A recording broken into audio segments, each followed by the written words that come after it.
Very good afternoon everyone, नमस्ते, welcome back to my channel love you जिंदगी। अगर आप भी मेरी तरह जो कि कुछ सालों पहले तक थी उन लोगों में से हैं जो कि बाहर से रेडीमेड इडली और डोसा का बैटर मंगा के फिर अपने बच्चों को या अपने परिवार को बना के खिलाते हैं, तो आज से आपकी ये प्रॉब्लम दूर हो जाएगी और आज के बाद आपको इडली और डोसा का बैटर मार्केट से नहीं मंगाना पड़ेगा। जी हाँ, जब आप बहुत बिजी हो और आपको बहुत अच्छी वाली क्रेविंग हो रही हो इडली और डोसा खाने की, तब आप मंगा सकते हैं। तो देर किस बात की, चलिए आ जाइए लव यू जिंदगी की किचन में और आज घर पे सीखते हैं कि आप अपना इडली और डोसा का बैटर कैसे तैयार करके रख सकते हैं। और ये मुझे मेरी फ्रेंड ने सिखाई है जो कि है तो बिहार से, but she got married to the South Indian और वो उनकी लव मैरिज थी। तो चलते हैं। तो देखिए यहाँ पे मैंने ले लिया है चावल, टूटे हुए चावल लिए हैं यहाँ पे मैंने। हमेशा याद रखिएगा आपका डोसा और इडली का बैटर बनाने के लिए जो दाल और चावल का रेशो होगा 2:1 होगा। अगर आपने चावल 2 कप लिए हैं तो आपको दाल 1 कप लेनी होगी। यहाँ पे ये नॉर्मल राइस ले लिया है मैंने 2 कप। अब हम इसमें डालते हैं उड़द दाल,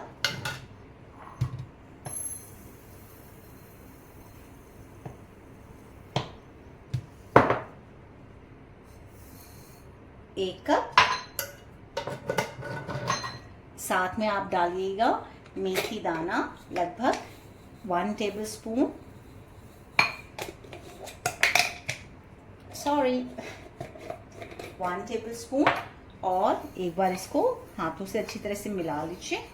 हम डोसा और इडली के बैटर में मेथी दाना इसलिए डालते हैं जिससे कि जब भी आप डोसा बनाएं वो क्रिस्पी बने और क्रंची बने। चलिए अब इसको अच्छी तरह से साफ पानी से 3-4 बार धो के हम सोक करते हैं। चलिए धो लेते हैं इसको। तो देखिए मैंने चावल और दाल को मेथी दाने के साथ मिला के 3 से 4 बार अच्छी तरह से साफ पानी में धो लिया है। अब आती है इनको सोक करने की बारी। इनको आपको लगभग 3 से 4 घंटे सोक करके रखना पड़ेगा, उसके बाद ही हम इसको पीस के स्टोर करके रखेंगे। तो देखिए इसको मैंने पूरे पानी में सोक कर दिया। आप याद रखिएगा पानी कम से कम इतना उंगल एक्स्ट्रा होना चाहिए, जितनी भी आपके चावल और दाल की मात्रा है उससे लगभग कोशिश करिएगा कि 1 से 1.5 इंच के बराबर है, तो उतना एक्स्ट्रा पानी आप बर्तन में रखिएगा चावल और दाल को सोक करके। तो आपको जो अगला काम करना है वो ये करना है कि इसको ऐसे ही आप छोड़ दीजिए ढक के 3 से 4 घंटे पीसने से पहले। देखिए हमारे इडली और डोसा के बैटर को सोख हुए कम से कम 1 घंटा हो गया है और ये इस तरह से फूल गए हैं। मैं इसमें थोड़ा सा और लगभग 1/4 कप के आसपास पानी डालती हूँ, क्योंकि अभी भी हमें इसको 2 से 3 घंटा और सोक करके रखना है पीसने से पहले। तो आप भी इसमें 1 घंटे बाद हल्का सा कम से कम 1/4 कप के बराबर पानी ज़रूर ऐड करिएगा। तो देखिए इडली और डोसे का जो हमने मिक्सचर सोक करके रखा था चावल और दाल, जिसमें कि 2 कप चावल थे और 1 कप उड़द की दाल थी और 1 चम्मच मेथी दाना था, सोक हुए 4 से 5 घंटे हो गए हैं।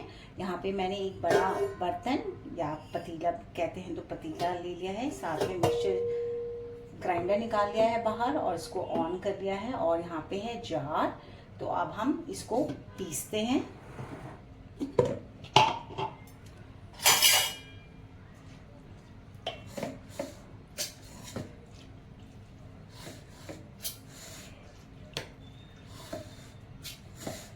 अच्छी तरह से मिक्सर जार में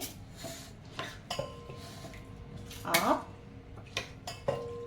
इसको डालिए और हम इसमें लगभग डालते हैं 1/4 कप वाटर, ज़्यादा नहीं। जार का ढक्कन लगाते हैं अच्छी तरह से और इसको हम अपने मिक्सर ग्राइंडर में अच्छी तरह से पीस लेते हैं। कैमरे का एंगल सेट करते हैं सही से।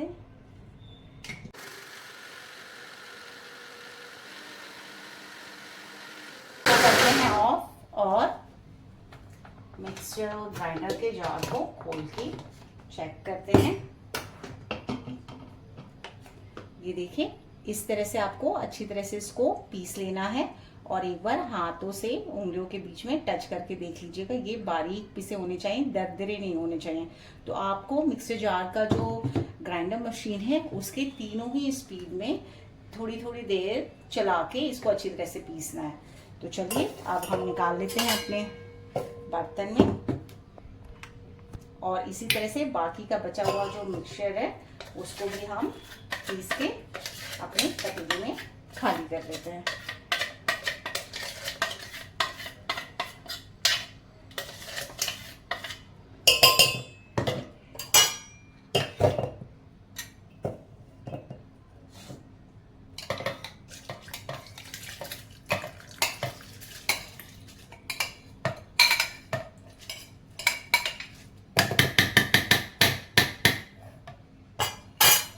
हाथों का इस्तेमाल कर लीजिए।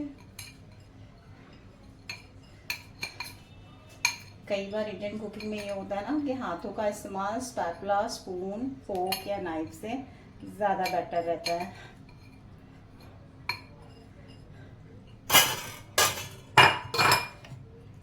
ये देख लीजिए, इसमें हल्का सा पानी ऑलरेडी है जिसमें कि हमने अपने राइस और दाल को सोक किया हुआ था, तो मैं इसमें अलग से पानी नहीं डालूंगी। जार को अच्छी तरह से लिड से बंद कर लेते हैं और फिर से इसको अच्छी तरह से पीसते हैं। चलिए, ये सेकेंड बैच भी अच्छी तरह से पिस गया है और ये देखिए हम इसको निकाल लेते हैं अपने बर्तन में।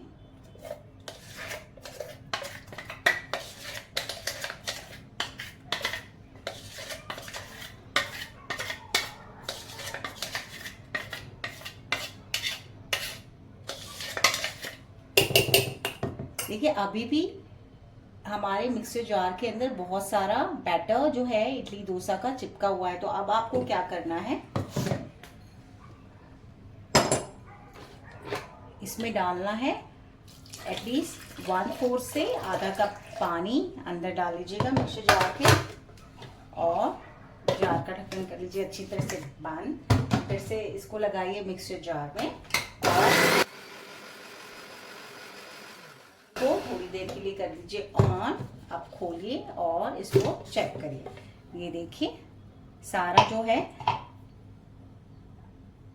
चारों तरफ से निकल आया है। अब ये पानी आप डाल दीजिए अपने इडली बैटर के पतीले में।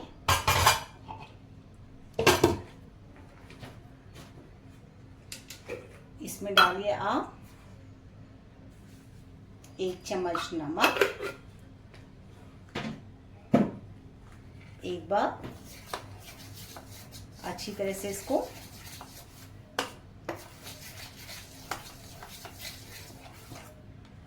चला लीजिए, नमक को अच्छी तरह से मिला लीजिए अपने बैटर में।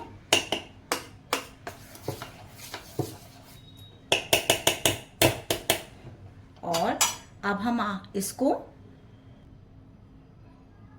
हम इस बैटर को कम से कम ओवरनाइट रखेंगे फर्मेंट होने के लिए। और याद रखिएगा, ये आपसे एक ट्रिक शेयर कर रही हूँ या टिप कह लीजिए, हमेशा बैटर को ओवरनाइट फर्मेंट रखने से पहले आप कोई लार्ज साइज की प्लेट लेके इसको उसके ऊपर रखिएगा। कई बार ऐसा होता है ना कि हम सो जाते हैं और फिर सुबह उठ के देखते हैं तो ये ओवरफ्लो कर रहा होता है, पतीले से बाहर निकल रहा होता है और किचन की स्लैब गंदी हो जाती है। तो उस चीज़ को अवॉइड करने के लिए आप हमेशा कोशिश करिएगा कि इसके तले पे लार्ज साइज प्लेट रखिएगा। उससे ये होगा कि जो भी ओवरफ्लो हुआ है आप उसको हाथों से या स्पून से कलेक्ट करके अपने पतीले में ही डाल के यूज़ कर सकते हैं, वो गंदा नहीं हुआ होगा। और जैसे कि आजकल आपको पता है कि नॉर्थ में गर्मी कुछ ज़्यादा ही पड़ रही है और बारिश का कोई नामो निशान नहीं है। पता ही नहीं चल रहा रेनी वेदर कब शुरू होगा कब नहीं। और जैसे ही आप शावर लेके आओ लिटरली आप स्वेट का भी शावर उसी समय 5-10 मिनट में भर जाते हो, तो वैसा हाल हो रखा है।